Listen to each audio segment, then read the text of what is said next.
So weak language that salespeople want to avoid was, Chris, I was just checking. I was just checking.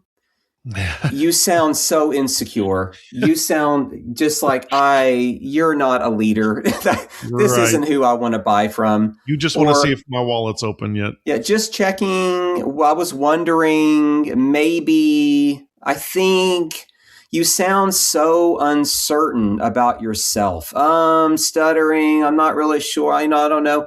Hopefully, it's all this loosey goosey, non committal language. But the thing is, what is it about this, though? It's incredibly normal Yeah. for people to communicate like that.